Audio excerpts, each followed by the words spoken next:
जब भी हम प्राचीन भारत के बड़े साम्राज्यों की बात करते हैं तो दिमाग में सबसे पहले मौर्य या गुप्त वंश का नाम आता है ना? लेकिन सोचिए, हर बड़ी इमारत की एक नींव होती है। आज हम उसी नींव को रखने वाले एक बहुत ही अहम लेकिन अक्सर भुला दिए जाने वाले राजा की कहानी जानेंगे। नाम है बिंबिसार। मगध का वो राजा जिसने भारत के पहले महान साम्राज्य की जमीन तैयार की और जिसकी कहानी शक्ति, रणनीति और एक बेहद दुखद अंत से भरी है।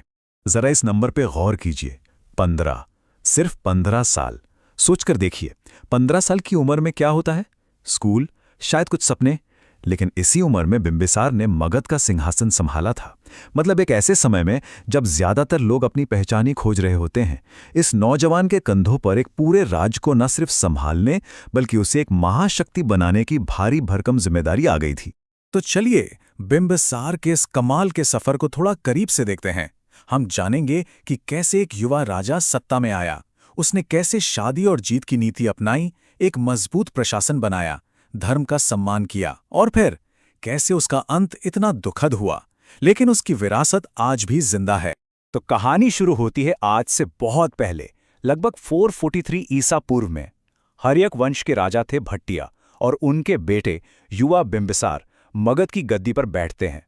और बस यहीं से उस सफर की शुरुआत होती है जो मगध को आगे चलकर भारत का सबसे शक्तिशाली महाजनपद बना देगा। अच्छा, बिंबिसार की कामयाबी के पीछे एक बहुत बड़ा राज था और वो थी उसकी राजधानी राजगृह। देखिए, ये कोई आम शहर नहीं था। यूं समझिए कि ये प्रकृति का बनाया हुआ एक किला था जो 5 तरफ से पहाड़ियों से घिरा हुआ था, एकदम सुरक्षित। और इसी जबरदस्त सुरक्षा ने बिंबिसार को बाहरी हमलों की चिंता से मुक्त कर दिया।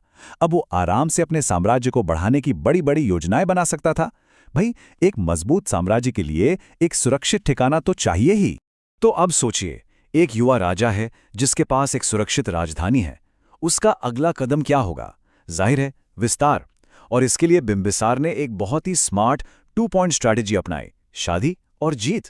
मतलब जहां दोस्ती से काम बन जाए वहां रिश्ते बनाओ, और जहां जरूरत पड़े वहां तलवार उठाने से भी पीछे मत हटो।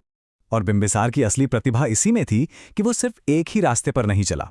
एक तरफ उसने शादी ब्याह के जरिए बड़े बड़े ताकतवर राज्यों को अपना दोस्त बना लिया, जिससे पॉलिटिकल स्टेबिलिटी आई, और दूसरी तरफ उसने अपनी सेना का इस्तेमाल करके जरूरी इलाकों पर कब्जा किया, जिससे राज्य की तिजोरी भरी।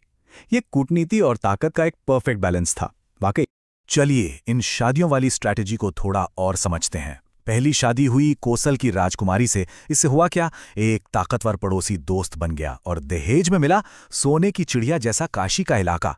दूसरी शादी की वैशाली की लिच्छवी राजकुमारी चेलना से, जिससे उत्तरी सीमा एकदम सेफ हो गई। और तीसरी पंजाब के मद्रकुल में शादी करके उत्तर पश्चिम तक अपनी पहुंच पक्की कर ली। तो ये सिर्फ शादियां नहीं थीं, ये शतरंज की बिसात पर चली गई सोची समझी चालें थीं। कूटनीति तो थी ही, पर यह मत भूलिए कि बिंबिसार की मिलिट्री पावर भी जबरदस्त थी। और इसका सबसे बड़ा सबूत है अंग राज्य पर उसकी जीत। पता है, अंग की राजधानी थी चंपा, जो उस जमाने का एक बहुत बड़ा बिजनेस हब था। आप कह सकते हैं कि वहां से पैसे की नदियां बहती थीं। इस एक जीत ने मगध को सिर्फ जमीन नहीं दी, बल्कि इतनी आर्थिक ताकत दे दी कि आगे के विस्तार का पूरा रास्ता ही खुल गया। अब देखिए, किसी जगह को जीत लेना एक बात है, लेकिन उसे अच्छे से चलाना वो बिल्कुल अलग कहानी है।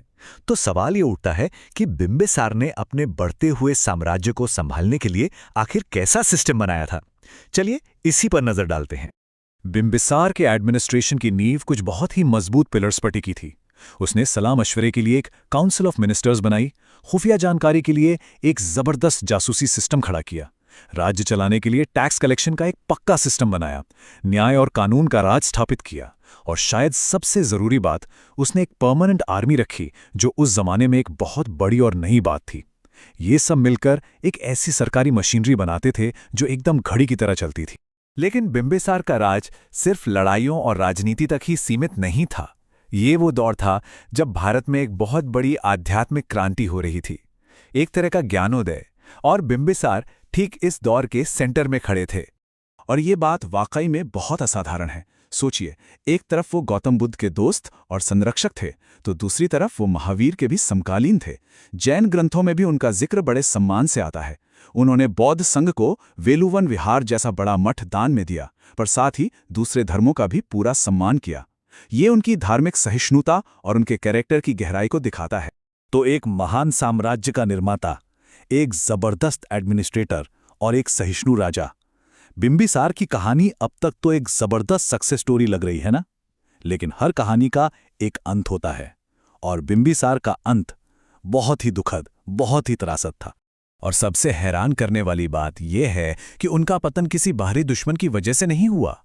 तो फिर सवाल ये उठता है कि आखिर इतने महान राजा के शानदार राज का अंत हुआ तो हुआ कैसे? जवाब जितना चौंकाने वाला है उतना ही दुखद भी। खतरा बाहर से नहीं, बल्कि घर के अंदर से ही आया। उनके अपने ही बेटे अजातशत्रु ने सत्ता के लालच में अपने पिता को ही जेल में डाल दिया और खुद सिंहासन पर बैठ गया। और उसी जेल में उस महान राजा की मौत हो गई। वो राजा जिसने मगध को जमीन से उठाकर आसमान तक पहुंचाया था। इसे भारतीय इतिहास की सबसे दुखद घटनाओं में से एक माना जाता है। जरा सोचिए, एक साम्राज्य बनाने वाले का अंत अपने ही बेटे के हाथों एक कैदी के तौर पर हुआ। बिंबिसार की जिंदगी का अंत तो बहुत दुखद था, लेकिन क्या उनकी कहानी भी वहीं खत्म हो जाती है? बिल्कुल नहीं। अब बात करते हैं उनकी उस विरासत की, जो उनके दुखद अंत से कहीं ज्यादा बड़ी और कहीं ज्यादा स्थायी साबित हुई। तो आखिर बिंबिसार को क्यों याद रखा जाना चाहिए? इसलिए क्योंकि उन्होंने मगध को एक छोटे से राज्य से उठाकर एक सुपर पावर बना दिया। उन्होंने डिप्लोमेसी का एक ऐसा मॉडल सेट किया जिसे सदियों तक फॉलो किया गया। उन्होंने एक मजबूत एडमिनिस्ट्रेटिव सिस्टम की नींव रखी और धार्मिक सहिष्णुता की एक ऐसी मिसाल कायम की जो आज भी उतनी ही जरूरी है। सीधे शब्दों में कहें तो उन्होंने वो स्टेज तैयार किया जिस पर आगे चलकर भारत के महान साम्राज्यों ने अपनी कहानी लिखी। और यही बात बिंबिसार की पूरी कहानी का सार है।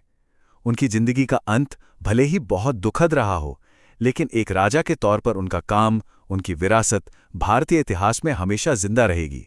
वो अमर है। और आखिर में बिंबिसार की कहानी हमें एक बहुत बड़े सवाल के साथ छोड़ जाती है। क्या किसी का दुखद अंत उसकी पूरी जिंदगी की महान विरासत पर पर्दा डाल सकता है? ये एक ऐसा सवाल है जिस पर सोचने की जरूरत है।